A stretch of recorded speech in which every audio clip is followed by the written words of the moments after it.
بسم اللہ الرحمن الرحیم۔ السلام علیکم ورحمۃ اللہ۔ پیارے دوستو، آج میں آپ کے لیے بہت ہی پیارا سلسلہ کھانے پینے کے احکام و آداب لے کر آیا ہوں۔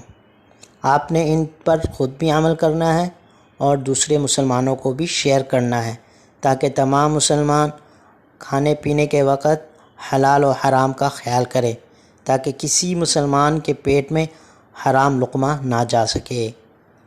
بسم اللہ الرحمن الرحیم۔ کھانا ہمیشہ حلال کھانا چاہیے۔ ہمارے ہاں کسی کی دعوت قبول کرتے وقت یہ بالکل خیال نہیں کیا جاتا کہ اس کے آمدنی ذریعہ کیسے ہے، جبکہ نبی صلی اللہ علیہ وسلم اس بات کا بہت خیال رکھا کرتے تھے کہ میری اور میری اولاد کے منہ میں کوئی حرام لقمہ نہ جائے۔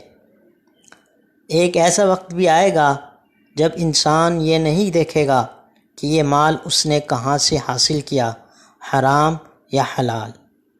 تو میرے دوستو، ان اچھی باتوں کو آپ نے زیادہ سے زیادہ شیئر کرنا ہے۔ اگر آپ نے ابھی تک ہمارے چینل کو سبسکرائب نہیں کیا تو ہمارے چینل کو سبسکرائب کریں اور زیادہ سے زیادہ لوگوں کو شیئر کریں۔